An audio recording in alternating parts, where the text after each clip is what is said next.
Je teste juste de l'autre côté si sur Twitch on est bon. Alors, est-ce que le retour est bon? Pour le moment, j'ai pas de retour. Ah si, c'est ok, nice. Ouais, il y a une quinzaine de secondes de décalage, je pense. Ok, parfait. Ouais, très bien. On est parti. Bon, bah salut tout le monde, c'est parti. Salut Armand, salut Mickaël, Thomas, salut tout le monde, salut Alex, salut Benoît. J'espère que ça va Il y a bien. du monde, hein. Salut Déjà, tout le monde direct. déjà. Salut Théo, salut Benoît. Aïe, aïe, aïe. C'est un gros sujet ce soir, j'ai l'impression. On en a parlé la semaine dernière, un peu sur LinkedIn, un peu sur Twitter, un peu partout, et déjà ça réagissait. Je sais que j'en ai parlé un peu dans les amis de Sapiens, tout ça, et pareil, il y avait des avis un peu partagés. Il y a un peu de tout, donc on va pouvoir revoir un peu beaucoup de reverb sur le son. Il y a quelqu'un qui a de l'écho, peut-être c'est moi, je sais pas. Moi. Ouais, c'est peut-être moi. Genre, tu vois, pas dans une boîte de conserve là. Ah! Ok, Ouais, je sais pas, moi ça me choque pas, mais peut-être que c'est. J'entends bien aussi. Ouais. D'ailleurs, Thomas, si je dis pas de bêtises, on était en train de parler en off juste avant de commencer, mais il me semble que Thomas a testé le générateur d'avatar de Peter Levels. Si tu pourras nous dire ce que tu en as pensé. T'es rentré direct dans le sujet. Quoi. Carrément, direct dans le sujet. Non, ça m'a fait penser, ça m'a fait une connexion. Ah ok, non, bon, c'est pas celui de Peter. Bon, regarde-le pour plus tard. Alors, bon, trop bien. On pourra rebondir là-dessus, tu pourras nous dire lequel tu utilises. Je suis curieux de savoir aussi, en effet, quel est votre intérêt pour ça déjà, et est-ce qu'il y a des outils que vous utilisez qui utilisent de l'IA, du machine learning? Parce qu'il y a un peu deux sujets. Hein. Tout n'est pas de l'IA, tout n'est pas du machine learning. Il y a un peu deux approches. Mais du coup, c'est cool, on pourra en parler. Je propose, les gars, qu'on commence par juste poser peut-être un peu le contexte. J'ai pris des notes sur OpenAI, sur Stability AI, enfin, voilà, expliquer un peu quelles sont les entreprises, les modèles, les outils et donc leur but. Après, comme ça, maintenant qu'on aura le but, on pourra avoir les différentes possibilités. Est-ce que, les gars, ça vous parle déjà, OpenAI, Stability AI, des entreprises comme ça? Est-ce que c'est des noms qui vous font écho ou pas du tout? Benoît, je te laisse. Ouais. Alors, OpenAI, ouais, pour le coup, parce que c'est un truc qui a fait beaucoup de bruit, j'ai l'impression, il y a 2 ans ou 1 an et demi quand c'est arrivé, il y a peut-être 1 an, où il y a pas mal de trucs qui se sont lancés comme CopyAI, MarkCopy, Jasper aussi qui sont arrivés au même moment, pour à l'époque de la génération de texte uniquement. Et en fait, c'est des boîtes qui ont beaucoup évolué. Il y a maintenant la génération de code, donc avec GitHub Copilot notamment. Donc ouais, c'est des sujets, voilà, moi que je suis de près depuis 1 an et demi maintenant à peu près. Ok. Ouais, moi je suis ça un peu de loin parce que je trouve que c'est un sujet où on commence à peine à rentrer dedans. En fait, c'est un buzzword un peu. Il y a plein de buzzwords depuis 20 ans dans la tech, quoi. Et c'est un qui traîne quand même depuis un moment, qui dure. Il y en a certains qui viennent et qui passent. Et je trouve que ça fait que depuis OpenAI que ça devient un peu intéressant. Et je pense que, je sais pas si ça vous fait pareil, les gens qui regardent aussi, mais moi, c'est vraiment DALL-E qui m'a vraiment bluffé. Sauf qu'en fait, DALL-E, donc c'est un des produits d'OpenAI, mais il y en a plusieurs autres. Et voilà. Et par contre, celui que tu parlais de Stability AI, je sais pas, je connais pas après. C'est vrai qu'il y a beaucoup de. Il y a aussi. En fait, parce qu'après, on connaît, il y a les sociétés. Enfin, d'ailleurs, OpenAI, c'est une société ou c'est un. Ouais, c'est une boîte de Microsoft, je crois qu'il n'y a pas Elon Musk derrière aussi. Enfin... il me semble que c'est un consortium ou un truc comme ça, non? Enfin, parce qu'il y a plusieurs acteurs qui sont. Ouais, exactement. C'est ça, exactement. C'est un espèce de consortium. Alors, il y a Elon Musk, il y a plusieurs autres noms assez importants. Il y a un des cofondateurs de PayPal aussi, qui avait bossé avec Elon Musk sur PayPal et qui, là, est revenu pour OpenAI. Mais ouais, c'est assez... Il n'y a pas vraiment une grosse entreprise derrière. C'est plutôt un consortium, comme tu dis. Et ça devient impossible à suivre. Alors, je ne sais pas du tout d'où ça vient, Thomas. Parce est-ce que tu n'as pas deux fenêtres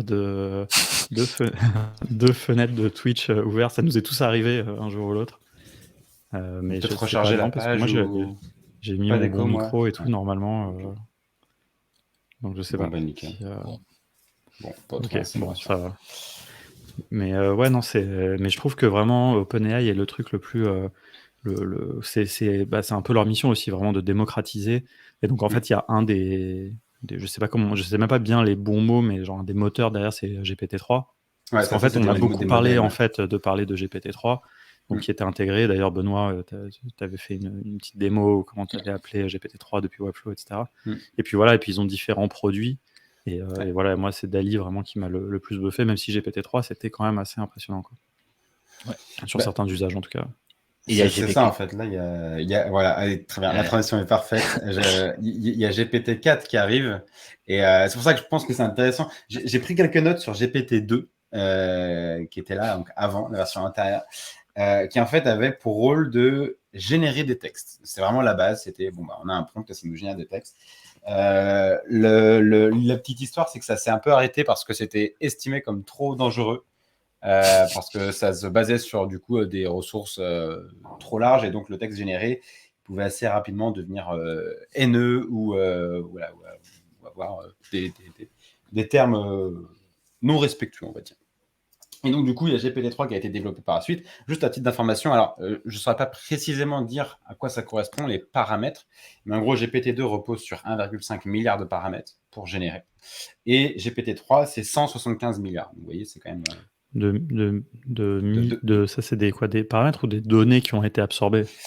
Alors, c'est ça, c'est des points de données. Et donc, parfois, ok. c'est appelé sur les articles qu'il y avait des paramètres. Parfois, c'est nommé paramètres. Parfois, c'est nommé points de données. Mais le sens derrière, qu'est-ce que c'est?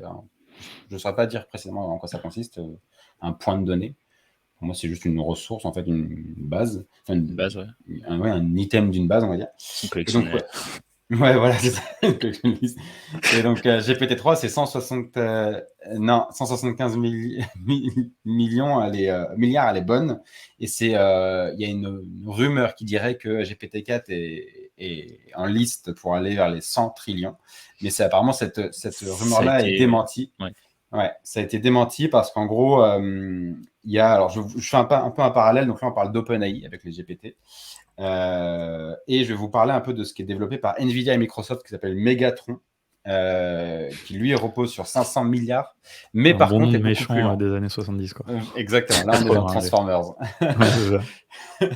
Donc en gros, le modèle développé par Nvidia et Microsoft fonctionne avec 530 milliards de points de données, mais par contre il est beaucoup plus lent.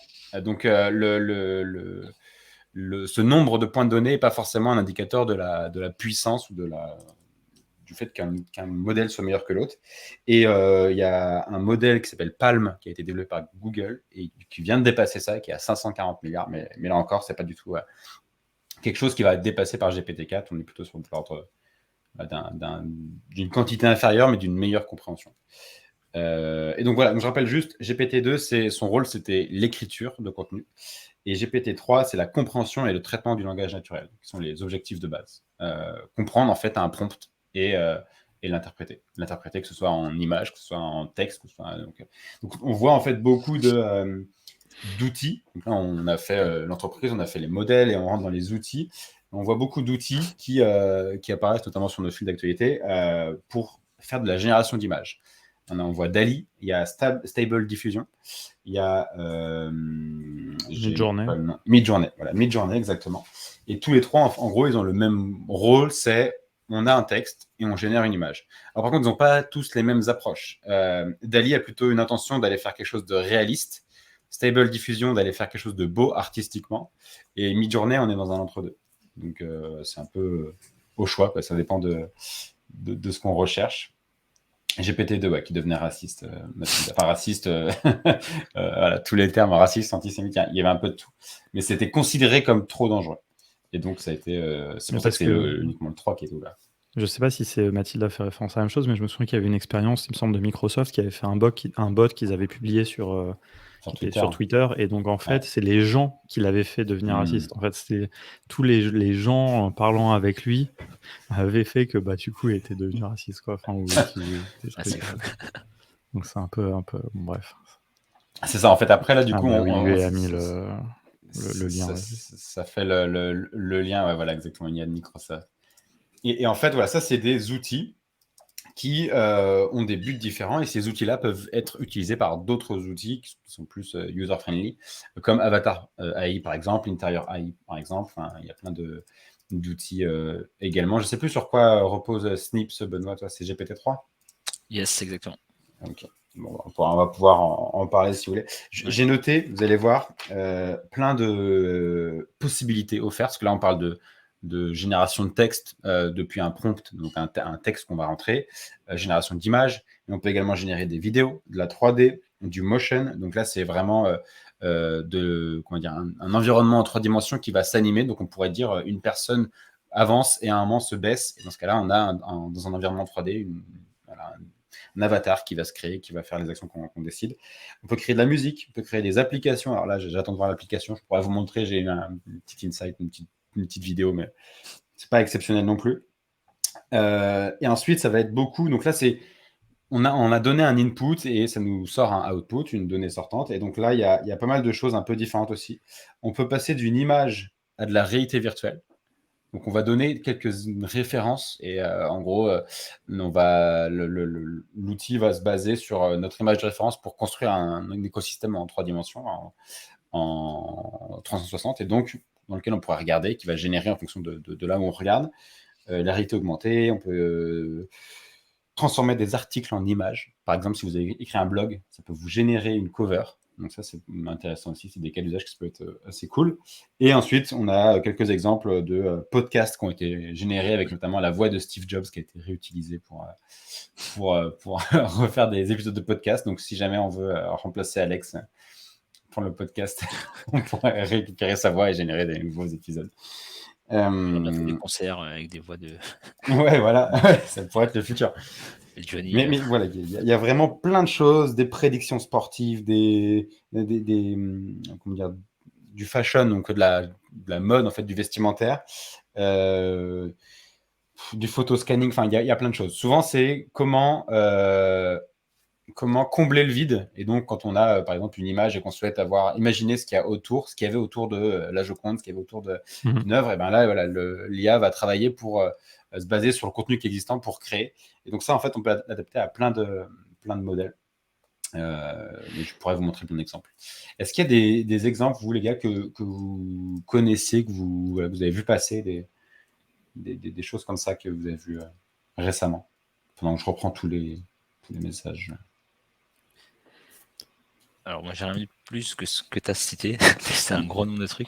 Un truc où je serais curieux, et d'ailleurs j'ai eu une conversation tout à l'heure avec un mec d'une agence Webflow là, sur Twitter, qui disait que ce serait hyper intéressant d'avoir du image to text. Pas l'extension de texte sur une image, ouais, pour les alt text notamment. Ouais. Et ça je sais pas si, parce qu'en fait on fait beaucoup de texte vers image, pardon. Ouais. Mais l'inverse, je sais pas s'il est possible, c'est-à-dire des modèles qui existent. J'ai pas l'impression d'avoir. Il faudrait vérifier, mais je sais que il y a donc une API qui s'appelle Google Vision, qui existe depuis un moment. Et il y a beaucoup de données qui te sont remontées. Tu vois, il analyse ton image, il te dit ce qu'il y a dedans, s'il y a des objets, etc. Mais par contre, je ne sais pas s'il te fait vraiment une phrase de description textuelle. Il faudrait vérifier. Ok. Détecter du texte. Mais Google Vision, c'est assez cool. Il te dit les couleurs principales dans l'image que tu lui as envoyée. S'il y a des textes, il te les transcrit. Enfin, il y a plein d'éléments, mais je suis pas sûr que... Ok, toi, Thibaut. A priori, Thibaut nous dit non. Ok, pas de phrase. Ouais, c'est vraiment que des données qui ressortent, des éléments. Que des mots. Après, il y a peut-être moyen de concaténer tout ça, je sais pas. Faut voir comment la donnée ressort. Je vais vous partager dans le chat, j'ai un document Notion qui liste pas mal de choses que j'ai pu regrouper. Alors, c'est vraiment en bordel, dans le sens où c'est vraiment, il y a de tout. Vous avez du Midjourney, vous avez du DALL-E, vous avez du Stable Diffusion, vous avez des cas d'usage. Donc, on va parler de Notion, on va parler de GitHub, on va parler de plein de choses. Donc, vous pouvez retrouver des liens ici. Je vous laisse aller jeter un œil. Normalement, vous pouvez pas couper détruire les trucs, mais vous avez plein de trucs. Je vous invite à aller voir, il y a plusieurs liens qui démarrent par thread sur, etc. Je vous invite à aller voir, ça c'est sur Twitter, c'est pas mal d'exemples de ce qui est possible de faire. On va les passer en revue. Là, dernièrement, on a eu du coup Notion qui a fait la grosse annonce d'intégrer une IA à l'intérieur. Qu'est-ce que vous en pensez? Est-ce que c'est quelque chose que vous utiliseriez si c'était du coup disponible assez en bêta? Est-ce que c'est quelque chose que tu utiliserais toi? Est-ce que tu peux rappeler, moi j'avoue que je suis un peu à la masse en ce moment sur la veille, et donc Ouais. j'ai vu l'annonce, mais par contre je sais pas exactement les fonctionnalités qui sont prévues. À midi, on m'a dit que Vince de Creacity avait fait une démo sympa, et moi je sais pas vraiment quels sont. Enfin, si, d'ailleurs, je dis ça, mais Stan tout à l'heure disait qu'il y avait des exemples où tu pouvais lui demander de faire des bases de données, par exemple, fais-moi une base de données avec les capitales du monde ou des trucs comme ça. Ok. Camille, il y a accès carrément. Donc, Ah, bah c'est. Ouais. mais voilà, mais c'est quoi un peu les usages? Est-ce que c'est quoi? Donc, pour faire de la copie, pour faire. Voilà. Donc de la copie, on peut faire des. Donc là, toi, si je reprends le type de contenu, du moins qu'on pourrait créer, donc des articles de blog post, mais dans ce cas-là, il faut qu'on ait au moins une base, je pense, qui est nécessaire pour que le sens de l'article soit suivi par l'IA. Alors, il y a des trucs, meeting agenda, ça, je comprends pas forcément trop le sens. Provide a topic and Notion AI will outline your agenda. Ok. Ça peut créer des posts réseaux sociaux, des emails de sales. Donc, je vois pas trop pourquoi on viendrait faire ça dans Notion, mais ça peut être peut-être une première bribe de texte pour des emails, des job descriptions. Donc, finalement, c'est mine de rien des templates à avancer de Notion, je pense, basés Moi, en sur. fait, enfin, je veux mettre un peu les pieds dans le plat direct, hein, mais j'ai vraiment un vrai sujet, tu vois, c'est-à-dire que j'arrive pas, et c'est pour ça que je sais pas, je pense que mon cerveau résiste un peu en fait à tous ces trucs genre copy.ai, etc. Et j'arrive pas à comprendre pourquoi, enfin, tu vois, comment c'est possible qu'on écrive du texte mieux que toi. C'est-à-dire qu'écrire du texte, c'est difficile d'écrire Ouais. je sais que c'est difficile d'écrire du texte, je sais pas, pour faire un site web, un argumentaire commercial, etc. C'est hyper dur pour un humain, et j'arrive pas à imaginer comment un robot, enfin une IA peut faire mieux, tu vois. Je sais Et pas ouais, Dans enfin, et juste, la. pour finir Ouais, mon vas-y. truc, Ouais, par vas-y. contre, sur les images, je veux dire, moi, je sais pas dessiner, je sais rien faire, et donc, par contre, ça me fascine, et je trouve ça extrêmement utile de pouvoir, évidemment, sans remplacer les métiers des illustrateurs, etc., mais de dire, bah, vas-y, fais-moi voilà, un feu de camp avec des lapins autour, quoi, tu vois. Et genre, parce que Ok. ça, je peux pas le faire, quoi. Alors que écrire du texte, ok, donc, bon, bah, je peux être flemmard et demander à un truc de le faire à la place, mais quand même, je sais pas. Mais je pense que ce sera pas parfait, ça c'est sûr, et je vois pas forcément l'intérêt de démarrer par une IA qui te prémâche un brouillon. Par contre, la chose qui moi m'intéresserait personnellement, c'est le fait de résumer une page en quelques points.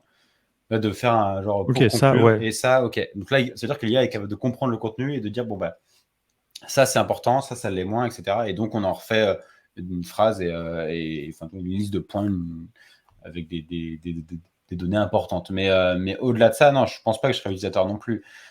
En fait, il y a des choses, là on voit un copie, enfin correction d'orthographe, c'est des choses qui existent déjà, en soi, correction de fautes d'orthographe, traduction. Parce que tu vois, par exemple, résumer, ok, tu vois. Ouais. Genre, ou même pour faire du SEO, bon, donc c'est déjà un objectif quand même moyen, mais genre faire de la paraphrase, des trucs comme ça, pourquoi pas, tu vois, t'écris le texte original, il te fait de la paraphrase, tu vois, tu veux faire une forme de contenu, ou je sais pas. Mais tu vois, genre générer un blog post à ta place, je sais pas, par exemple, Non, ça, imaginons, c'est je veux écrire un impossible. article de blog pour parler tu vois, de ce que c'est la Notion AI, tu vois.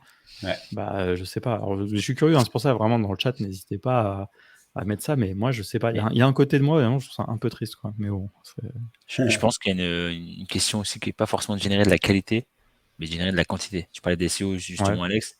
T'as plein de gens qui lancent des sites avec des dizaines et des dizaines de pages, juste avec du contenu, c'est de la bouillie, tu vois, juste pour se Ouais. positionner sur des requêtes, et ensuite faire, je sais pas, du dropshipping ou faire de la vente de liens, etc. Et en fait, ce type d'outil peut te permettre d'écrire Ok, 1000 mais c'est pas articles. quali, quoi. C'est pas Mais quali, ouais, non, non, non. ok. Ouais, c'est ça. Mais non, je suis d'accord, je vois pas à quel moment, enfin, un robot peut mieux écrire que toi. Enfin, après, ça Ouais, peut tu vois, même, tu sais, éviter. connaître, tu vois, tes arguments, parce que, enfin, copy.ai, ça sert à ça, non? C'est pour faire genre tu lui dis, ouais, mais fais-moi Ouais, la fiche tout, ouais. descriptive d'un produit, je sais pas comment, et puis il te sort un texte comme ça, non?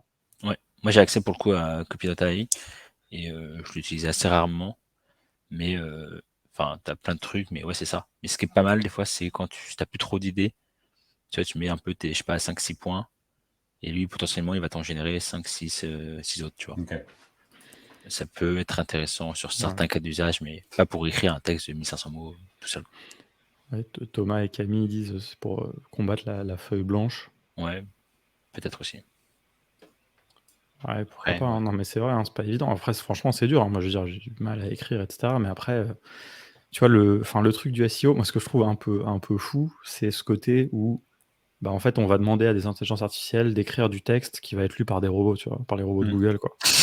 Et en fait, on a des espèces de trucs, tu vois, où Ouais, genre, il y a plus, ouais, il y a plus d'humain, il y a plus de talent, il y a plus de savoir-faire. Bon, voilà, là, je Ouais. pars tout de suite dans les trucs un peu négatifs, mais c'est vrai que sur le texte, j'ai vraiment, et je pense que du coup, j'ai un filtre, et du coup, je regarde jamais les news par rapport à ça.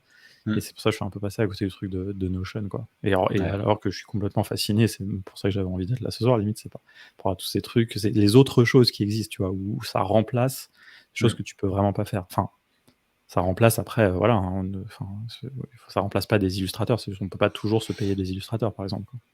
Ou Ouais. des illustratrices, Mm. évidemment. Ouais, bien sûr. Moi, il y avait un cas d'exemple, je l'ai plus vu passer, mais le compléter. Voilà, c'est ça, de Thomas. Prendre une fiche produit, par exemple pour un e-commerce, on a une fiche Ouais. produit avec des arguments de vente et en sortir un petit texte de description. Ça, moi, je suis pour que ça Mhm. le fasse. Mais en effet, pour un blog qui va être une écriture plus personnelle, bah, oui, je considère que pour de la création, l'IA ne viendra pas me remplacer tout de suite. Mais pour de la Ouais, synthétisation ou de l'optimisation, je dans suis du pour. e-commerce où tu as des catalogues avec des milliers de produits, où en Mm. plus tu n'as pas vraiment de trucs personnels, quoi. C'est-à-dire tu vas avoir des listings de produits, des variantes, des trucs, Ouais. peut-être.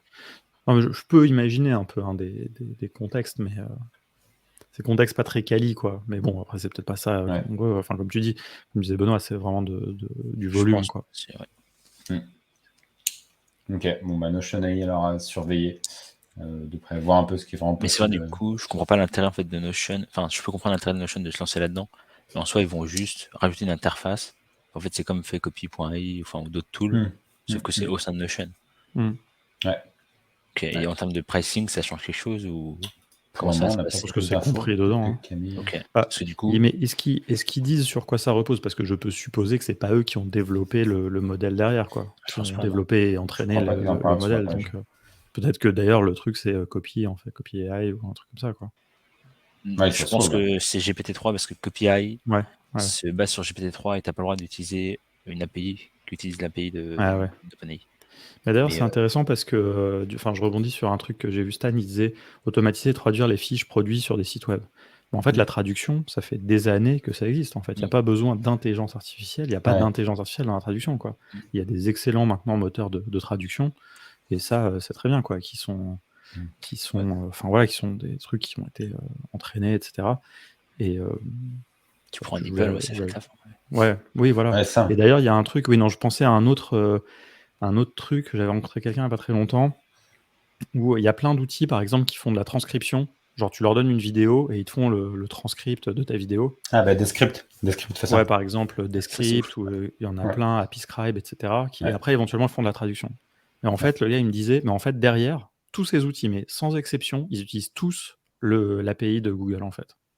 C'est C'est juste qu'ils vraiment... l'intègrent dans leur outil, quoi. Enfin, exactement. Et après, par exemple, Descript, ils t'ajoutent de l'édition en vidéo par-dessus. Enfin, Ouais, c'est Descript, ça. c'est assez incroyable, d'ailleurs, comme outil, hein. Enfin, Ouais. Ouais. mais genre AppyScribe, par exemple, bah voilà, ils utilisent l'API de Google et après ils utilisent, enfin, pour faire le transcript de ta vidéo, et après ils utilisent une autre API de Google, Translate, pour traduire le transcript dans une langue étrangère, Ok. quoi. Ah Et ouais, puis, c'est fort. mais ce qui est bien, hein, enfin, moi je veux dire, c'est le principe des API et tout, c'est génial, quoi. ils packagent une offre Ouais, voilà, il package une offre bien autour. faite, Bah, bien c'est. marketée, et voilà. On espère qu'il est meilleur, impatient de voir Descript. Ok, on va voir. Est-ce que, alors je pense peut-être plus à toi, Alex, est-ce que tu as eu l'occasion, toi, d'utiliser Copilot, GitHub Copilot, Pas ou du t'as tout. arrêté le dev Mais avant? très franchement, bah alors j'avoue, ça fait un moment que je fais plus de dev et j'ai regardé ça de loin. Mm. Et j'en parlais vite fait à midi dans le live. J'ai du mal, encore, pour moi, c'est comme le texte, hein, c'est-à-dire j'ai Ok. vraiment du mal à imaginer. Alors, certes, ça peut te faire gagner du temps, probablement, parce que c'est vrai que dans le code, on refait souvent les mêmes choses. Donc, si tu lui dis, bah, ok, vas-y, fais-moi, je sais pas, un algo, tu vois, un truc de recherche qui va, je sais pas, faire un algo qui va parser un tableau, je sais pas. Ok. Bah, probablement que c'est bien, tu vois. Enfin, mais je sais pas, il faudrait que je regarde, hein, voilà, je veux pas dire de conneries, mais c'est vrai que j'ai un peu du mal à imaginer le contexte mais finalement, c'est que la suite logique un peu des frameworks, Non, en fait, moi, j'ai Ouais. envie de dire quelque part, avec le no-code, on est passé au-dessus, quoi. C'est-à-dire qu'il y a eu toute Oui, c'est une abstraction l'intelligence encore. artificielle qui t'écrit ton code, c'est le truc entre le code, on va dire, de très haut niveau avec des frameworks très avancés qui te réduisent déjà considérablement le code que tu as à écrire, et puis le no-code, quoi. Donc je sais pas, Armand, je suis curieux de savoir pourquoi tu l'utilises, par exemple. Qu'est-ce que tu fais avec Copilot? Mathilda, ouais. Je vois que Si je dis Mathilda pas de qui bêtises, je crois que tu dit mets genre un nom de ta fonction, ou enfin ton truc, et ça va Ouais. automatiquement générer ton code derrière. Donc en fait, je pense que c'est juste du gain de temps en fait. Ouais, c'est de l'autocomplete. En fait, ça t'a. Autocomplete, d'accord, tu vois, ça c'est. Voilà, mais c'est autre chose, quoi. Enfin, Parce que mais tu as je deux serais approches. curieux Tu de as voir, par l'approche où tu exemple. as un prompt et tu as l'approche où tu as l'autocomplete. Il y a les deux. Ouais, parce que si tu mets vraiment genre ton nom de fonction, tes arguments, et puis après lui il te fait le code qui est à l'intérieur. T'as fait le taf. Enfin, mais bon, tu vois, peut-être que moi je suis un peu réticent, enfin j'ai un peu du mal à l'imaginer, mais tout comme probablement des illustrateurs doivent se dire, mais c'est quoi cette connerie où tu mets du texte à une illustration qui sort, quoi, tu vois. Enfin, donc, il y a un peu un frein, un peu, mais il faudrait que j'aille voir. Ouais. Sur un mono. Après, c'est vrai que dans le code, on passe beaucoup de temps à faire du copier-coller, mais ça fait Ouais. longtemps que déjà dans les éditeurs de code, par exemple, tu as des snippets, tu enregistres tes trucs, tu vois, enfin, même les frameworks qui te simplifient, puis après, c'est à toi aussi de factoriser ton code, de faire des fonctions, tout ça. Donc voilà, mais ouais, non, c'est hyper intéressant là de voir des devs, des gens qui disent dans le chat qu'ils l'utilisent. On a envie de tester, quoi. C'est intéressant, ça, le commentaire de Thomas. Il y avait un truc que mon collègue ne comprenait pas en JS, il a trouvé un workaround et a commencé à le commenter avec un truc du genre on fait ceci parce que du coup Copilot a complété la phrase avec la description exacte du bug. C'est sans qu'Alex il a passé la quarantaine. Je suis aigri, mais ça fait longtemps que je suis aigri. Hein. Ça fait longtemps que je suis cynique et aigri, mais ouais. Ça va pas s'améliorer. Non, mais après, moi, je veux dire, je demande à voir. Hein. C'est vraiment. Je peux là quand les gens disent qu'ils sont bluffés, je pense que c'est vraiment le même truc que moi j'ai avec DALL-E ou Midjourney, quoi. Oui, voilà, ouais. Là, c'est intéressant aussi ça que ça comprenne ta façon de coder. Et donc ça s'adapte. C'est pas genre un code qui est juste pondu. Et, okay. Après, moi je dis pas que c'était mieux avant. Moi je suis pour. Enfin, encore une fois, hein, moi je trouve que le no-code, c'est juste l'évolution logique de tout ça aussi, quoi. No-code, voilà, c'est bien d'écrire de moins en moins de code. Grâce à Copilot et tout, le mieux c'est de pas en écrire du tout, quoi, tant qu'à faire maintenant. Autant faire de no-code. Mais tu auras toujours besoin de code. Et tu vois, ça fait une transition un peu avec le projet de Benoît. Aujourd'hui, je vois les projets Webflow, ils comprennent pratiquement tous au moins un moment un peu de JS. Une petite fonctionnalité, un petit besoin, un petit truc qui va avoir besoin de JS. Et donc, soit on est à l'aise avec le JS, soit on va avoir besoin d'un outil où il y a des choses un plus visuelles comme, je sais pas, Weblocks ou des choses comme ça qui permettent de faire du JavaScript visuellement. Mais là, d'avoir un petit prompt... comme le fait par exemple Snips, du coup, Benoît, si tu veux présenter Snips, c'est Ouais. l'idée, quoi. Alors, c'est un nouveau petit projet, c'est un micro SaaS où le but, en fait, c'est de générer du JavaScript. Donc, c'est dédié pour les développeurs Webflow, enfin, ou entreprises qui ont un site Webflow. Et en fait, le but, c'est de générer du JavaScript via des instructions humaines, en fin de compte. Et donc, c'est basé sur Codex de GPT-3, donc de OpenAI derrière, où en fin de compte, tu vas venir taper ton texte, tu vas dire, par exemple, si c'est un formulaire, tu vas mettre des conditions, tu vas dire, si je sais pas, l'élément A de ma checkbox est coché, alors tu m'affiches l'input XY, et s'il n'est pas coché, alors tu m'affiches l'input ABC, quoi. Okay. C'est plein d'usages comme ça qu'on peut avoir, notamment sur les formulaires sur Webflow, qui sont assez chiants et en fait, qui sont pas trop modulables, où on va pouvoir ajouter énormément de fonctionnalités, quoi. Ou même des fois, je sais pas, t'as plein de, en fonction de query paramètres, t'as envie d'afficher certains éléments de ta page, appliquer certains styles et tout ça. Donc voilà, donc le but c'est pour les gens qui connaissent pas JavaScript, ou peu, ou qui n'ont pas le temps, et qui veulent générer du code en fait pour ajouter à leur projet Webflow. Alors ça, tu pouvais les stocker parce que tu as une espèce de directory. Une fois que tu l'as créé, tu as un directory, tu disais, et tu peux le retrouver en fait assez rapidement. Ouais. Quoi. Tu as vu l'exemple de GPT-3 répondre à des questions pour les gens. C'est quoi le lien peut-être? Je sais pas si vous pouvez mettre le lien dans le chat. Je pense que je sais pas si j'aurais peut-être dû mettre à jour. C'est l'occasion, hein, il y a du monde, tout le monde regarde. Il y a Thibaut qui est intéressé apparemment. Voilà. Vous voulez que je fasse une petite démo? Ouais, j'aimerais bien. Ouais. Allez. Allez, je vais faire présenter alors. La pression du live, là. Déjà la dernière fois ça avait bugué, Alex, je sais pas s'il s'en rappelle. Alors partager. C'est vrai, Tac. Alors, Ça marche, Thomas. Ça marche. Tu nous redis si tu trouves. c'est là. Alors, j'avais quand même préparé le terrain. Ouais. Je me suis connecté. C'est parti.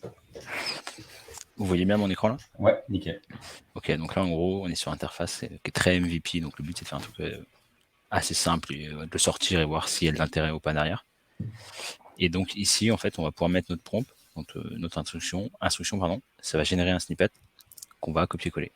Donc je sais pas si Théo ou Alex, vous pouvez me donner un truc en français, en anglais ou en espagnol si vous voulez.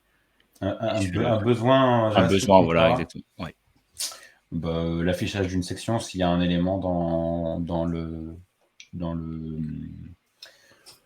tu vois, je sais pas, je pense à des ads ou des choses comme ça. On a mis un UTM. Et, si l'UTM ouais. si l'UTM source est égal à, je sais pas. S'il arrive de Facebook ou qu'on a fait une pub, on met une section en plus. Tu peux écrire est égal plutôt, s'il te plaît.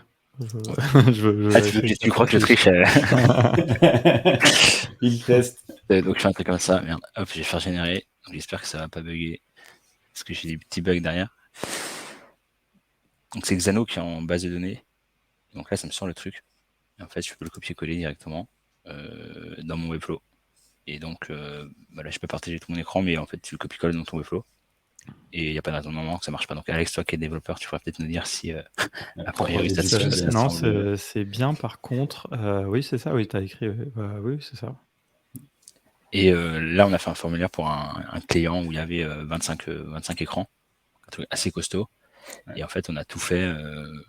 Donc moi, j'ai viré jQuery de ça, mais on l'a tout fait en jQuery pour le coup, parce que le client voulait des jQuery via Snips en fait. Et pareil, parce que c'est plein de conditions de, bah voilà, si tel radio groupe, enfin tel, comment dire, checkbox ou quoi est coché, alors ceci, cela. Et c'est, pour le coup, c'est pas mal. Jusqu'à quel non, franchement, c'est hyper cool. Parce que justement, je pense en plus, enfin, je pense que Théo sera mieux placé que moi pour en parler, mais je pense que, par exemple, les webflowers, enfin, on va dire les no-codeurs, les no-codeuses en général qui font du webflow, etc., donc qui savent pas forcément coder, mais qui savent un peu copier-coller, on va dire, du code, etc., ont vraiment besoin de ce genre de choses, et souvent des choses petites, condensées, quoi, tu vois, bah, genre vraiment cet exemple, bon, ça se voit que Théo, de toute façon, il fait du webflow toute la journée, parce que direct, l'exemple est hyper parlant. Mais c'est parce que ça a dû t'arriver, tu vois, enfin forcément. Et au lieu d'aller sur Stack Overflow, trouver un truc qui fait pas exactement, tu vois, ce que tu veux, tu vas copier-coller, tu vas bidouiller, tu comprends rien. Ça, c'est hyper cool. Et alors du coup, jusqu'à quel niveau de complexité tu penses tu peux aller dans honnêtement, tu peux aller assez loin. J'avais créé un truc, j'avais fait une petite démo sur Twitter à l'époque, mais où vraiment tu mettais, je disais créer un calculateur comme Airbnb avec une variable genre people, une autre nights, etc. Et en fonction de, je sais plus, s'il y a plus de X nuits, alors tu affiches tu mets une réduction de X%, etc. Donc j'avais mis, je sais plus, 5-6 conditions comme ça. Et ça m'a sorti un truc clean, vraiment que j'ai fait copier-coller sur Webflow. Et le truc marchait directement, quoi. Donc honnêtement, c'est pas mal. Tu peux aussi faire appel à des librairies externes, typiquement X3JS. Donc j'ai fait test la semaine dernière avec Mickaël. Donc, alors, je connais pas du tout X3JS, donc je sais plus ce qu'il m'avait demandé, mais en gros, voilà, ça me sortait le truc de base de X3JS. Donc honnêtement, tu peux aller assez loin. Je pense que pour les personnes qui savent lire et un peu interpréter ce qu'il y a derrière, c'est mieux parce que potentiellement il peut y avoir un petit bug, un petit truc qui manque ou voilà, qui n'est pas parfait. Et donc si tu sais le lire et l'optimiser, bah, ça peut te permettre d'aller plus loin. C'est ça qui est intéressant, c'est que finalement, souvent la partie la plus compliquée, c'est de trouver la juste grammaire pour écrire ta ligne de code. Tu vois, des fois, tu fais, on va dire des fautes d'orthographe, mais en langage de développement. Et c'est là où tu fais des erreurs. Alors finalement, là, le code te le génère. Et puis si à la lecture, tu arrives à recomprendre que ça fait bien le bon code, c'est royal pour toi. Après, c'est toujours un peu le même problème, quoi. C'est-à-dire que si tu sais pas vraiment coder, tu vas pas forcément voir si ça correspond bien.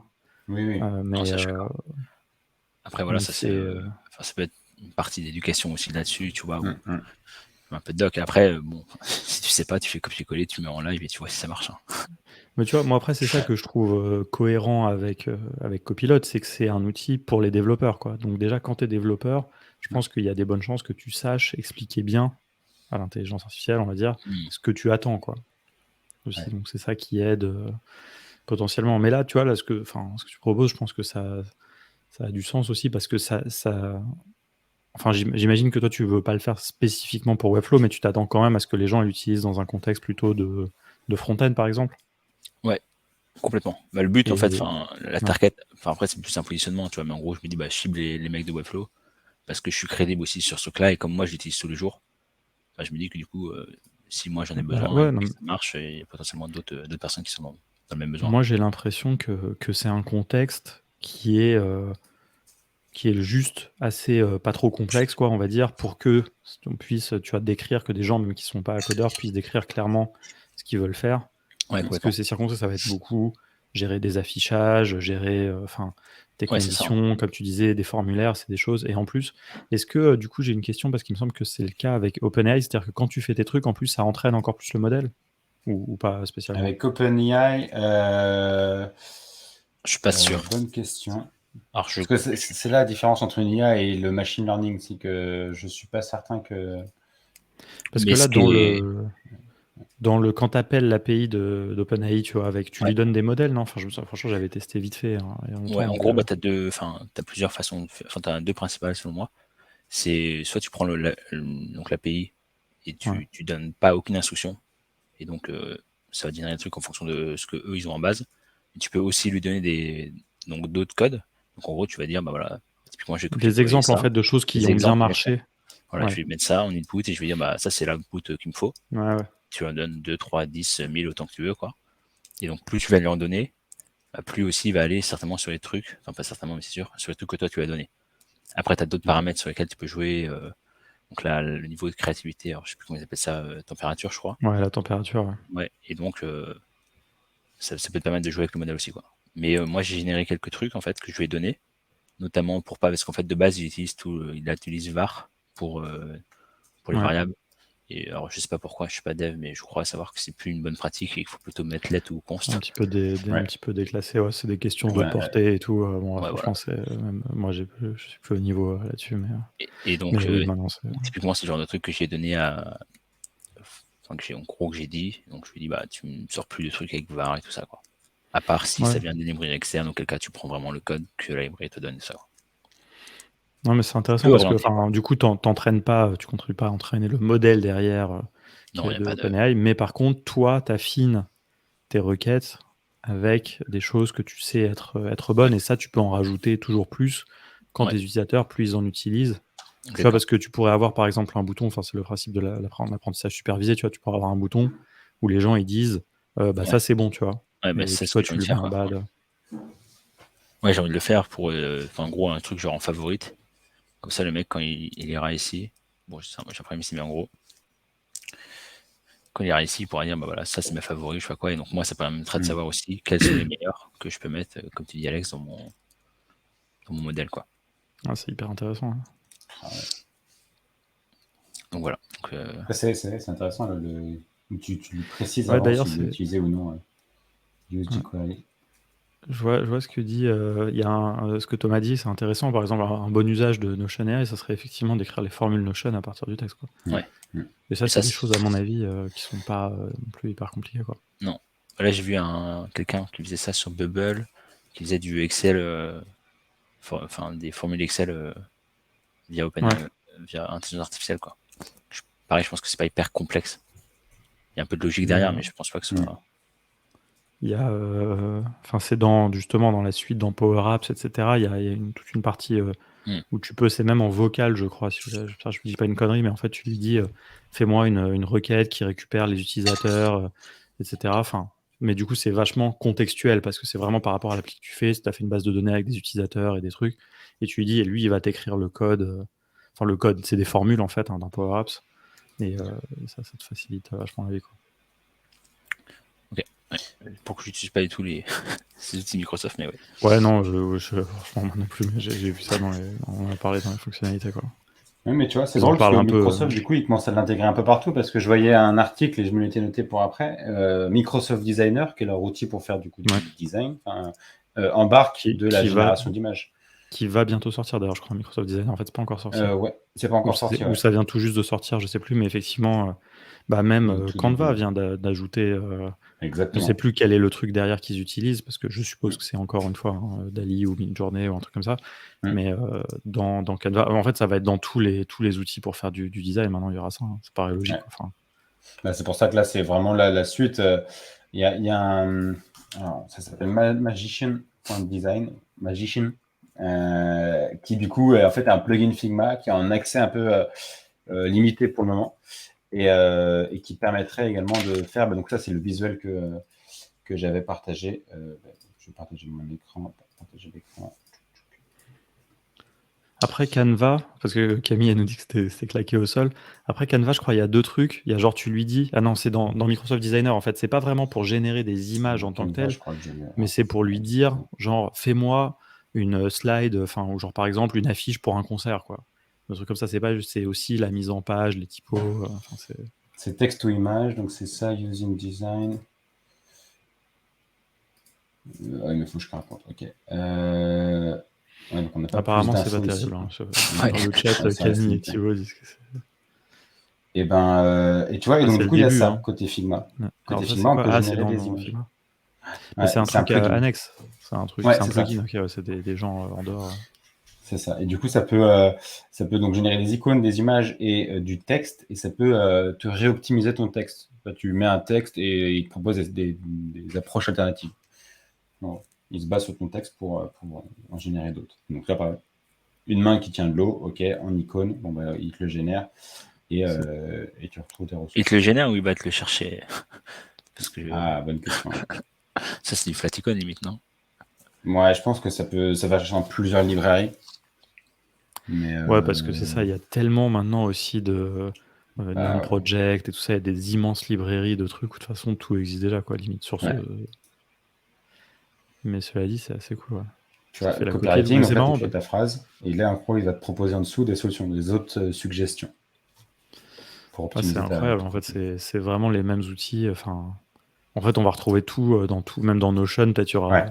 Ouais, donc, fait tu ça. feras un clic droit, ça te pourra générer des images. Tu vois, par exemple, tes images de cover et tout. Tu vas dire, ouais, je veux un runner qui course un lapin, et puis hop, ça te fera ton image de cover. C'est exactement ça. Et puis, Parce que là, c'est ça, hein, tu dis ton texte et puis ça te sort ton image. C'est d'autres services qu'ils ont. Mais ça, c'est un bon cas d'usage. J'essaie de retrouver les autres liens. Alors, ce Notion-là, vous y avez accès et vous pouvez tester. Alors là, ici, tester Stable Diffusion. Hop, ici. Moi, j'ai j'ai essayé. vu un Voilà, truc prompt. YouTube tout PDF. Enfin, je suis curieux, je vais Ouais. cliquer en même temps. Oui. Je crois que je me suis créé un compte avec ça.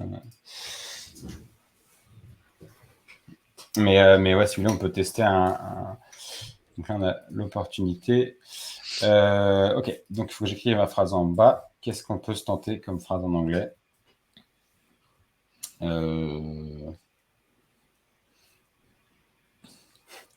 Théo. Là, c'est ça qui est difficile aussi.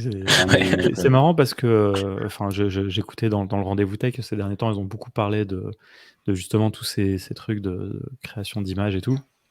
Et en fait, ils disaient, ok, de toute façon, il y aura toujours des illustrateurs, il faut toujours du talent et tout. Par contre, il peut y avoir un nouveau métier qui se développe, c'est apprendre à écrire des bons prompts, quoi. Bah ouais, Genre, parce que là, il va y tu avoir vois, des formations. Je crois même qu'il y a déjà, j'ai déjà vu passer Il y a des déjà des slides trucs, et tout, où les gens ils donnent des conseils pour écrire des bons prompts et tout ça. Et c'est vrai, ça sera une autre discipline, c'est un nouvel art quelque part, quoi. C'est pas pareil, c'est pas toi qui dessines, mais bien dire les choses, c'est quand même aussi assez ouf, quoi. comme l'art de faire des bonnes recherches sur Google. Je trouve que c'est un Bah skill ouais. qui est sous-estimé. Ouais. On parle pas, tu vois. Absolument. Ah, ça, c'est très très vrai. Faire la bonne requête pour avoir le bon résultat. Ouais. Ouais, franchement, j'ai pas d'inspiration là. Est-ce que tu peux faire un fox chasing a rabbit? Fox Camille nous a traduit en anglais ce que j'ai dit tout à l'heure, et effectivement, Rabbit. Là, ça, c'était un développeur qui apprend le no-code. On n'est pas hyper près de ce que je recherche comme visuel. c'est un jeune développeur. Ouais. Ok.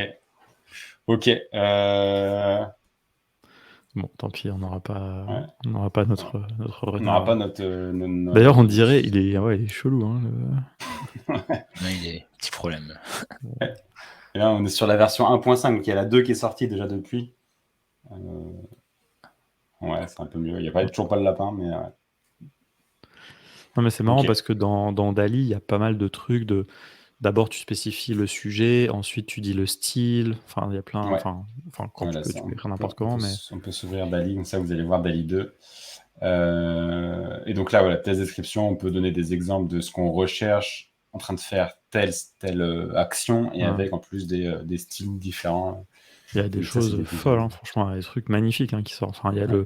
le compte Instagram de Dali, franchement. Bah, ça, moi, je trouve ça fou, le truc qui Ah dessine oui, autour. ouais. Ça, franchement, Ah oui, ouais, ça c'est incroyable. Ouais. voilà, ça, c'est de la magie, quoi. Là, on est en mode.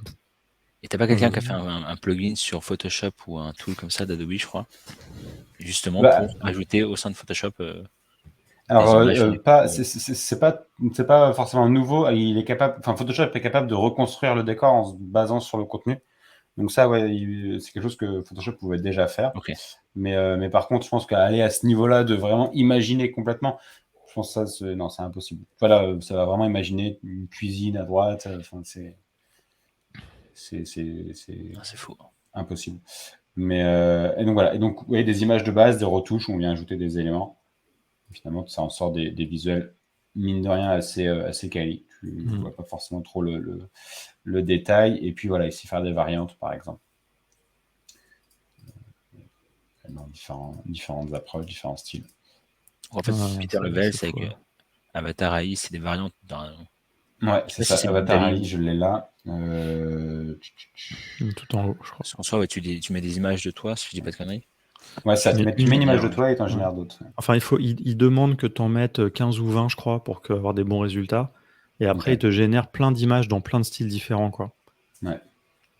Des images, des photos réalistes, en mode manga et tout. En mode chien, c'est pas mal. Donc là, ouais, si tu mets une photo de ton chien, ça sort plein de sang.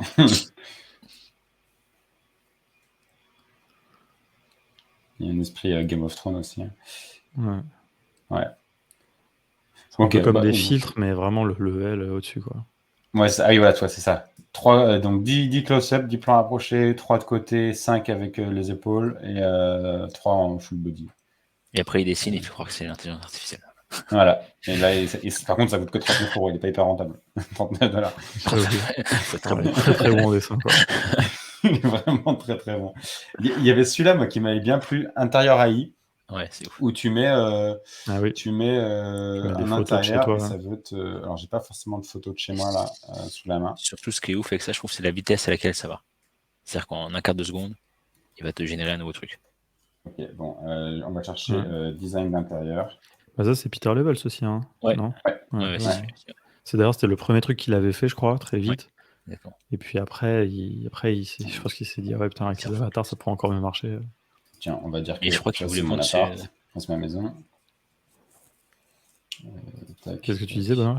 Ouais, il y a une approche intéressante parce qu'il disait, en fait, je vais vendre ma solution, je crois, aux architectes ou je sais plus trop à qui, aux agences immobilières pour proposer un service supplémentaire.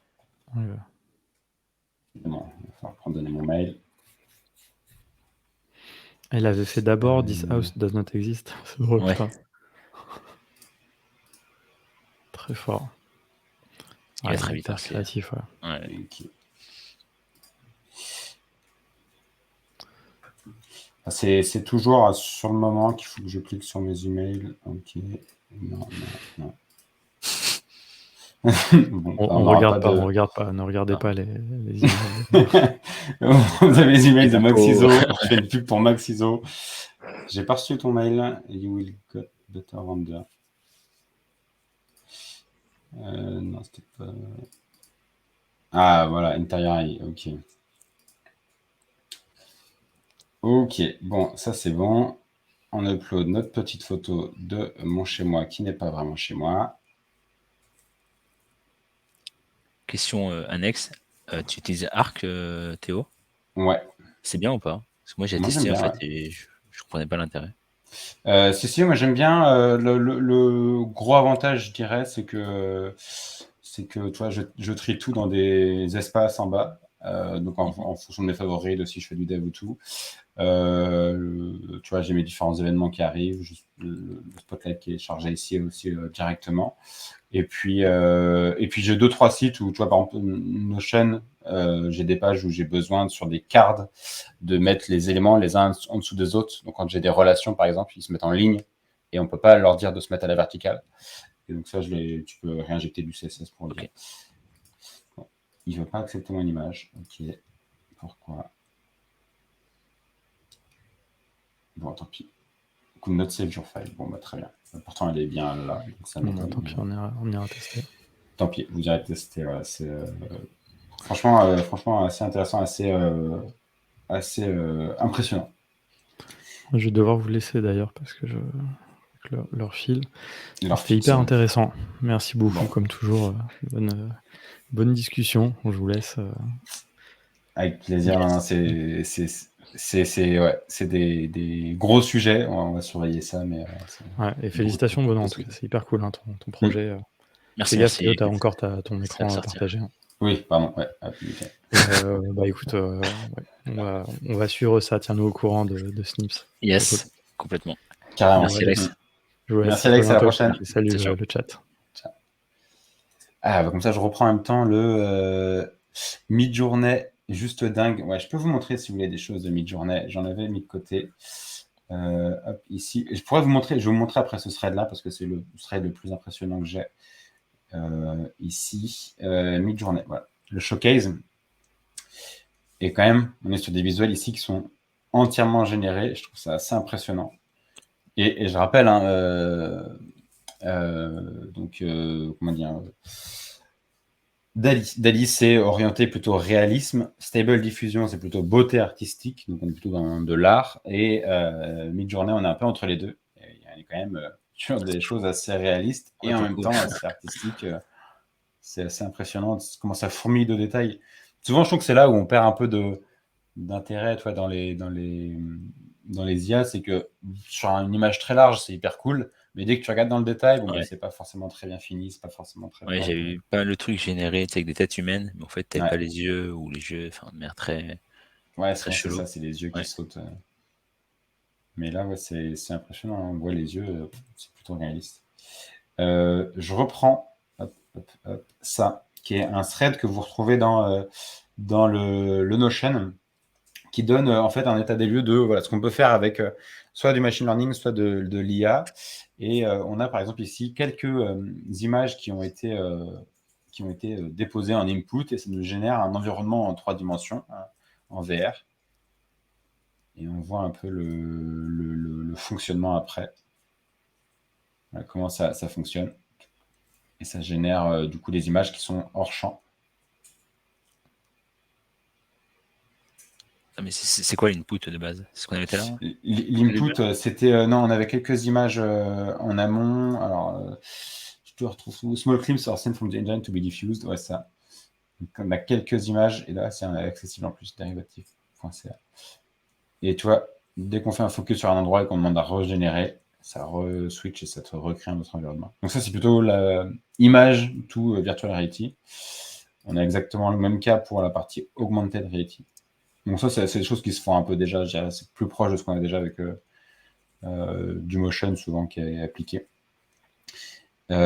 Ici, c'est Luma. Luma, c'est ce dont je parlais un petit peu tout à l'heure, c'est quand on va faire du photoscanning ou de la photogrammétrie, c'est quand on va prendre en photo une pièce sous tous les angles pour en refaire un environnement en 3D, notamment avec des capteurs LiDAR, etc., qu'on peut retrouver sur les derniers iPhones et autres. Et en fait, là, du coup, ça récupère le bonhomme et ça vient l'animer à côté dans l'environnement. Donc, c'est pour ça qu'il est posé sur le plan de travail, etc. Enfin, que ça a connaissance de l'environnement. Ça, c'est quand même très, très cool. Ouais. Bon, tu as de la 3D, mais je ne suis pas forcément convaincu par de la text to 3D. C'est ça le text to motion que je disais tout à l'heure. Donc, on donne un prompt et ça nous génère donc un environnement 3D avec l'élément qu'on a demandé. Donc là, par exemple, une personne qui tourne. Pareil, je ne vois pas encore le cas d'usage ici, mais ça peut être intéressant. Là, je ne sais pas si vous avez le son. Non. Non. Bon, bah, c'est de la musique. Oui, il donne des tags, espace, saxophone et voyage, par exemple ici, et ça génère un son qui est en soi pas désagréable. Pas forcément agréable, mais pas vraiment désagréable, d'une petite minute. Et ça, c'est le truc qui m'intriguait le plus. Alors, je pense qu'on est vraiment sur quelque chose de très très basique, mais text Ça, to c'est app. ouf. Ouais. Et là, pour le coup, Non, mais pour le voilà, coup, ouais, il y a un autre truc du coup, de OpenAI aussi, où en fait, tu vas créer ton. C'est peut-être ce qu'il va faire d'ailleurs. Attends, je vais attendre.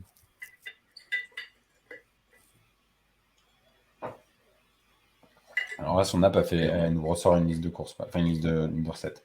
Assez simple. Assez Non, mais en simple. gros, tu avais un truc où tu donnais une instruction. Je sais plus c'était quoi l'exemple. En gros, c'était une météorite qui était imprimée dans l'écran. Ok. Et ensuite, il disait. Il faisait toute une application, un petit jeu, en fait, si tu veux. De dire, bah, si. Après, il a rajouté, je sais plus quoi, un autre caillou, on va dire. Et si le caillou touchait la météorite, alors tu avais genre 10 points. Où tu perdais 10 points, etc. Et le but, c'était d'arriver à 500 points sur un truc. Et en fait, le mec, il le faisait en temps réel. Il ajoutait ligne par ligne ses instructions. Ok, et ça s'updatait tout de suite. Ouais, exactement. Et après, tu as le code généré, donc si tu veux l'intégrer sur ton Webflow, tu peux. Trop bien. Après, ouais, ça arrive avant cas d'usage, pareil. Mm. Je pense qu'il faut quand même bien connaître l'outil parce que c'est là où est tout là. Hein. C'est que faut, comme on disait un petit peu tout à l'heure, faut vraiment maîtriser le prompt, qui est le texte qu'on va donner au début pour que ça arrive à l'effet désiré. Ouais. Si on se trompe dans le prompt, ça va pas forcément Ouais. être un résultat intéressant. Prédiction sportive. Bon, peut-être qu'il y a un business là avec les paris sportifs. À vous d'en juger. Génération de visual marketing ici. Vous voyez, par exemple, on part de ce nounours ici qui est l'image d'entraînement et ça nous ressort cette image-là. Donc ça peut être intéressant. Je pense que pour du marketing, tu vois, pour des ads ou Ouais. ce genre de trucs. Ouais. Et je pense Bah, qu'il y en a déjà qui font des ads via IA sans qu'on le voit en fait. Ouais, c'est un peu comme de l'A/B testing finalement. On prend une Ouais. image de base et on dit bon bah Mm. écoute, tu m'envoies 10 ads avec des visuels différents que tu as générés. Ouais. Ça peut être intéressant. Génération depuis du gaming, bon, construction dans Minecraft et ça génère un visuel à côté. Ok. Ça, je trouve ça intéressant, mais là encore, ça pourrait être très bien du montage. Donc, je vois, même si on a ici l'interpolation qui crée le lien entre l'iPhone et du coup ce vieux téléphone qui fait la transition. Ouais. Pas convaincu par l'usage derrière, mais. Ouais. Je suis pas hyper convaincu. Par contre, ça, j'en suis assez convaincu. Runway, ça c'est intéressant. J'aime bien leur travail. En gros, ici, alors je vous la mets en grand. C'est pour dire que voilà, on va remplacer et on va aller beaucoup plus loin que les outils d'édition et de création vidéo. Et donc là, c'est l'idée, on a un gars qui parle et bon, c'est pas forcément intéressant ce discours, donc on va venir booster ça avec Runway. Donc pareil, on a un prompt et ça peut venir. Alors c'est pas forcément la bonne vidéo. Attendez, je vais vous retrouver le site tout de suite ici. Mais en gros, on prompt, on dit je voudrais telle vidéo, telle personne, etc. Là, voilà, parfait.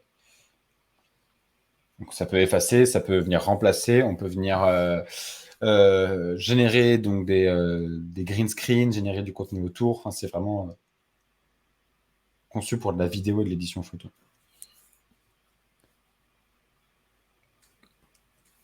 Texte ou image, texte. Ouais. Tu vois là, t'as Thomas qui dit que il a vu avant-hier un mec qui disait que sa pub Facebook la plus performante, c'était celle dont le texte avait été généré par IA. Ah ouais, tu vois. Donc c'est marrant, tu vois. Ouais. Faut qu'on passe par l'IA maintenant pour faire du chiffre. Mais pour le coup, en vrai, pour des ads dans une logique d'A/B testing, si tu dois tester, tu vois, 10 copies différentes, plutôt que de te creuser la tête. Enfin, je dis pas qu'il faut pas réfléchir, mais ça peut être un moyen bien sûr. d'en développer beaucoup plus, quoi. On va tous se mettre à faire de la.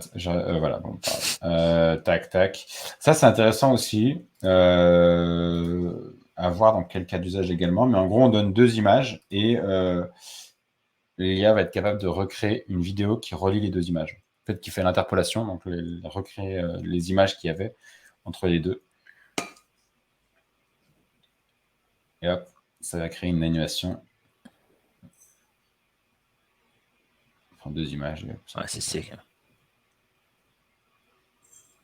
Si on a tout un shooting et qu'on on va en faire des, je sais pas, des petits ads de vidéo parce que je sais pas, ça marche mieux aujourd'hui. Donc on peut aussi faire ça comme ça. Il y a quand même un Là, truc derrière qui c'est- fait un peu peur, je trouve. Alors, je sais pas si c'est un peu Non, vieux de dis-moi. dire ça, mais c'est tout ce qui va être un peu justement l'usage malsain de tout ça, quoi. Ouais. C'est, tu vas prendre une image, et en fait, tu vas lui faire dire ce que tu veux. Et Bah, potentiellement, tu vas la diffuser et tout ça, et en fait, c'est juste, enfin, c'est du vent, quoi. Ça, c'est un vrai sujet. Alors, il me semble, j'ai peur de dire une bêtise, je crois que je l'ai noté. Il me semble que c'est Dali qui a un filtre. Il me semble que je l'avais noté. Dali a un filtre pour ne pas pouvoir être utilisé sur des personnages publics, enfin sur des gens en fait. Et pour pas faire de deepfake. Ah, je l'ai plus noté. Les gens, ouais, Et, mais les personnages publics, mais en gros, tu vois, pour pas générer de l'image, faire des variantes tu vois, de Bradley Cooper, par exemple, ou le faire dire quelque chose.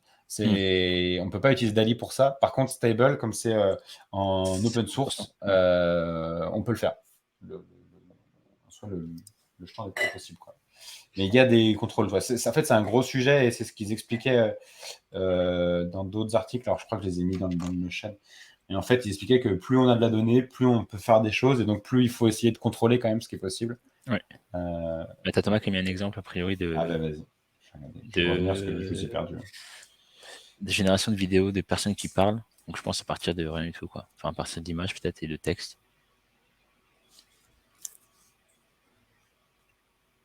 Ouais, pardon, Donc je pense que.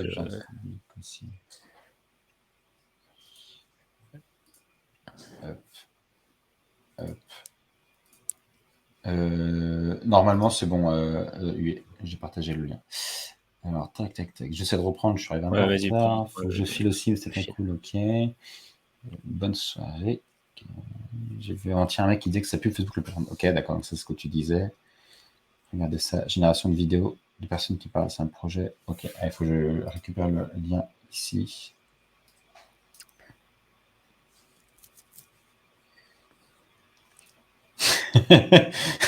Salut Fred. Fred Beastie. Alors, oula, ah oui, en effet. Tac.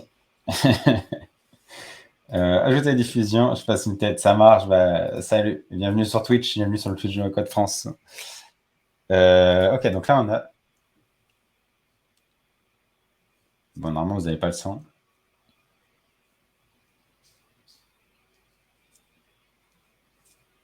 Ok, donc là ils disent tous la même chose, c'est une seule et même personne qui parle. J'ai pas écouté, donc je peux pas te dire. Ah, c'est impressionnant. Mais du coup, ouais, je pense que tu as un enjeu derrière où tu vois, les autorités vont vouloir se saisir du sujet. Bah ouais. Tu vois, obliger aux éditeurs de tools ou de ce genre de modèle de mettre des pare-feux, quoi. Bah ouais, parce que ça, là, il y a tellement déjà des fake news un peu partout que si en plus ça devient être renforcé par de la vidéo, ça va être encore plus compliqué à contrôler. Ouais. Impressionnant. C'est un projet de recherche plus de détails ici. Ok, on va attendre. Je regarderai Deep Imagination. Le truc, YouTube to PDF, ça c'est. Ah ouais, YouTube to PDF. Alors ça, dans ce que j'ai compris, ça récupère le contenu d'une vidéo et ça t'en sort un PDF récap. Donc c'est une transcription en fait. C'est ni plus ni moins que ce que fait Descript en soi et ça te le sort en PDF. Mais c'est vrai que si tu veux faire un exposé et tu veux pouvoir chercher dedans, parce que par exemple c'est souvent la problématique si on regarde une vidéo d'une conférence de 1 heure sur un sujet, après il faut quand même prendre note de tout, alors que si on peut exporter tout le texte et ensuite faire un petit CTRL F ou commande F pour chercher dedans les sujets et remanier l'info, je pense que c'est plus intéressant.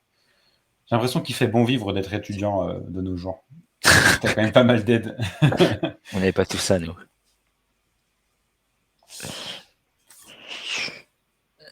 Exactement, c'est les IA qui vont vérifier les vidéos d'IA pour savoir que ça sont vraies. Parce que moment elles vont se retourner et ça fera iRobot. C'est iRobot, ouais. C'est iRobot. Et là, on est dans la mouise. Il faut tuer, ouais. Est-ce que j'avais d'autres exemples? Je m'étais noté. Figma, Descript, Microsoft Design, Snips. Ben non, on a tout vu. Hein. Notion, GitHub, ben non, on a tout vu. On a tout vu. Est-ce que tu avais d'autres exemples, toi, de ton côté Alors, Théo, t'as tellement fait un boulot monstrueux de recenser tout ça que. J'ai été bon élève, là, j'avoue. Ouais. Et moi, très mauvais, donc. Donc non, Après, j'ai prévenu tardivement quand même. C'est vrai que j'ai prévenu tardivement. Mais dans tous les cas, même moi, en fait, c'est plus un travail de curation parce que je suis pas au point non plus sur tout. Mais par contre, c'était très intéressant de connaître un peu comment ça fonctionne derrière. Donc, cette notion-là de point de données, OK, on a des entreprises, on a des modèles qui mènent à des outils. Donc, j'ai DALL-E, Midjourney, Stable Diffusion, etc. Ouais. Et ces outils-là sont réutilisés par d'autres outils comme Avatar AI, comme Interior AI, comme Snips. Franchement, c'est fascinant. C'est fascinant. Ouais, on se dit là, on est vraiment au tout début d'un truc et en fait, ça montre un peu avec les rumeurs qu'on a sur GPT-4 qui en fait disent que non, GPT-4, ça va pas être beaucoup plus de données, mais ça va être une meilleure compréhension. Et donc, peut-être un travail plus fin dans la création d'images, un travail plus fin dans de la vidéo, de la 3D, de la génération de code et tout. Ça va être. Et normalement, ça devrait arriver très vite, là. Hein. Bah, je crois que c'était prévu déjà pour cet été. Ouais. Enfin, début d'année, il disait pour cet été. Et là, ils disent plutôt pour fin d'année. Bon, voilà. C'est comme nous avec les projets Webflow. Enfin, tu vois, exactement. Ça dérape. Bientôt. Ça dérape toujours un peu, mais c'est vrai que j'ai hâte de voir un peu de quoi ça va être capable. Ouais. Je vais suivre ça d'un peu plus près. Le lien de Snips, le .io, ouais, ou le .io. Et d'ailleurs, j'ai une nouvelle landing qui doit arriver bientôt. J'avais commencé à la faire. Je vais la sortir pour le live, mais j'ai eu 1000 trucs à faire. Donc, comme c'est un side project. Hop, ça, je le remets Snips.io. Ouais. Et pour ceux qui sont intéressés sur la partie IA, il y a Ben Tossel, donc on a parlé, je crois que c'était en off, qui fait une newsletter quotidienne sur un peu de la curation justement de voilà, ça. De tout ce qui se passe dans le monde de l'IA. Tac. benbytes.beehive. Donc c'est ça. Daily dose of what's going on in AI. Et franchement, très très intéressant. Là, j'ai regardé quelques articles, mais c'était costaud en plus, ouais. Ouais. Et puis c'est très poussé et c'est en même temps très complet parce qu'on a 1001 liens pour aller approfondir chaque sujet. Vraiment, lui, il le résume en une phrase de 2 à 3 lignes et il te donne le lien si tu veux aller voir plus loin. Et donc, franchement, ça, c'est très cool. Et c'est découpé à chaque fois un peu de la même manière. Donc, tu as Ben Speak, qui du coup est la sélection de Ben Tossel. Tu as ensuite Cool Tool. Donc là, il vient lister quelques outils nouveaux qu'il a trouvés. Quelques documents de recherche et Everything Else, donc tout le vrac après qui est fini. Okay. T'as Thomas qui dit qu'il y a une autre newsletter qui existe aussi, anita.beehive.com. Anita. Donc je viens de m'inscrire en bon élève. Je vais passer sur Beehive. J'ai l'impression que beaucoup de gens sont en train de faire le switch de Substack à Beehive. C'est .com. Ah oui, .com. Il manque un truc là. De I. Mais par contre, en termes de. C'est pas facile. Ouais, par contre, un seul E, un seul I, c'était déjà pris. De prompt, ok. Écoute, on va lire. Hein. Allez hop. Vous avez mon mail, envoyez-moi des mails. On a vu que t'as déjà un paquet de mails non lus. On est en Black Friday, donc là je me fais spammer. Ah oui. Je trouve que c'est un bon moyen en ce moment, là, cette semaine, tu vois, pour se désinscrire de trucs que tu avais oubliés. Qui est-ce qui en a parlé? C'est peut-être bien Fred. Je crois que c'est Fred, Busty Design, qui est là. Je ne sais pas s'il est encore là, Fred. Je crois qu'il a mis un truc sur Twitter, c'est pareil, c'est ça. Ah ouais. C'est l'occasion de vraiment faire le tri. Ouais, c'est voilà, le moment. C'est le moment, ouais. C'est le moment de choper à moins 10% le truc qui coûte 10%, comme il disait également. Je reprends tes mots, Fred. Il y a une extension Chrome qui existe pour les fans de Black Friday qui ont peur de se faire avoir. Alors j'avoue, je ne sais plus du tout comment ça s'appelle. Je vais le retrouver parce que je l'ai envoyé à ma copine hier. Poussé par une IA. Comment? Poussé par une IA. Non, je pense que c'est juste du bon vieux scrapping d'Amazon, enfin de ces sites-là, et puis ça fait un historique, quoi.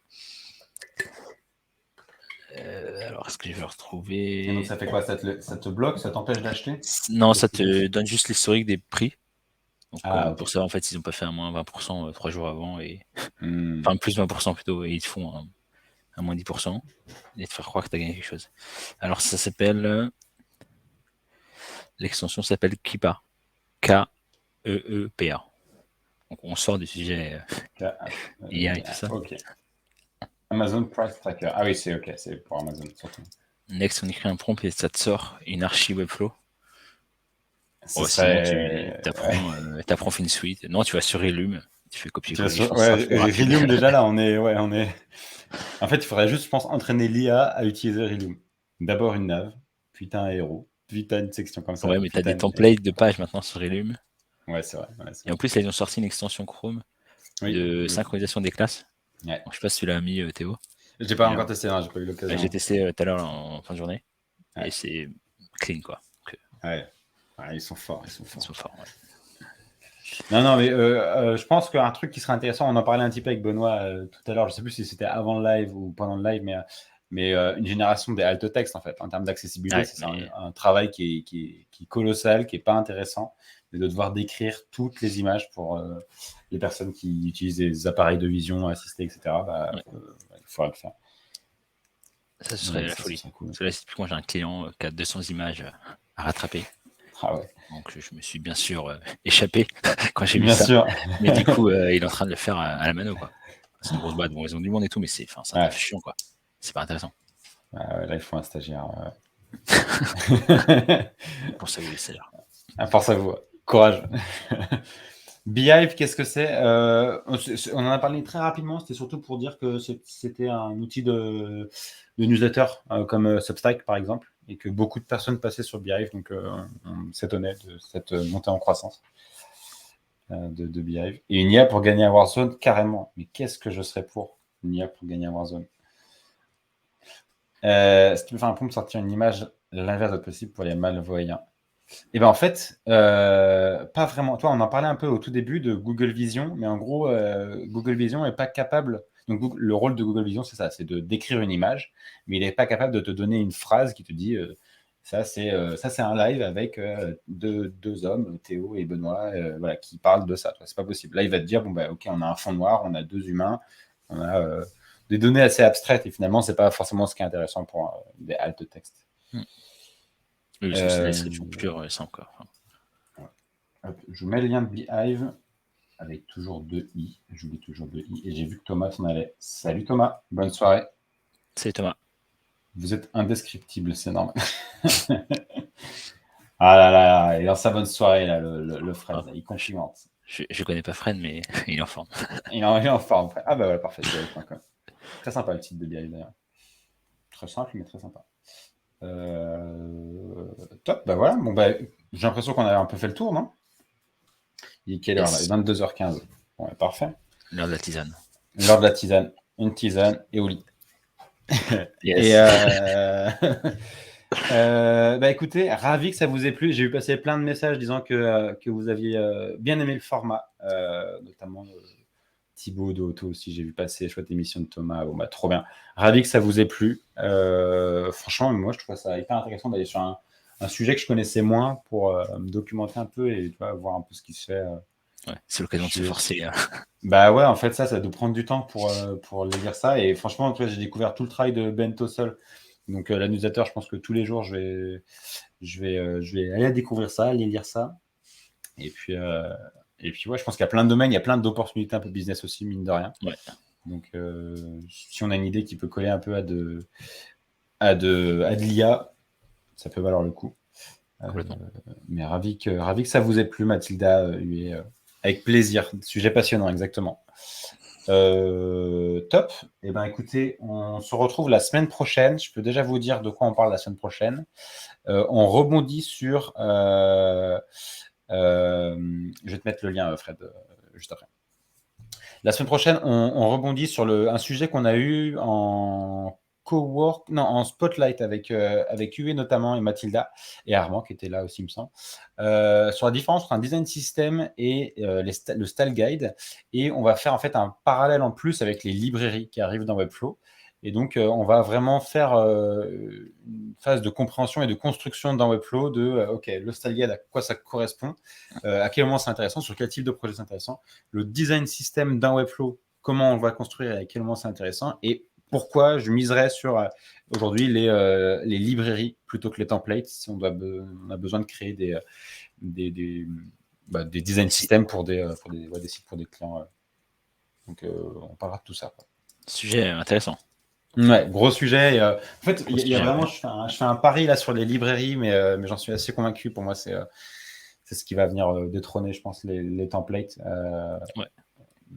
Enfin, ouais, je vous en parlerai jeudi prochain. Vous aurez l'occasion de réagir avec moi jeudi prochain à 21h.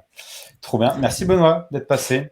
Bah, merci Théo pour l'invitation, hein, c'était cool. Ouais, franchement, c'était cool. Hein, c'était hyper dynamique, plein de réponses dans le chat aussi. Je vois que c'est un sujet qui vous a bien énervé, donc c'est cool, plein de partage de ressources. J'oublie pas ton lien pour Fred.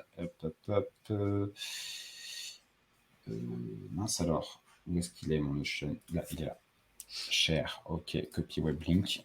Je te partage ça là. Hop là. Il sera en replay également, il sera en description sur le replay sur YouTube. Je pense que le replay arrivera demain ou samedi, je vous dirai, mais par là. Et voilà. Bonne soirée à tout le monde. À très vite. Et à la prochaine. Yes. Merci ciao, à tous. ciao. À bientôt. Salut. Ciao. Ciao.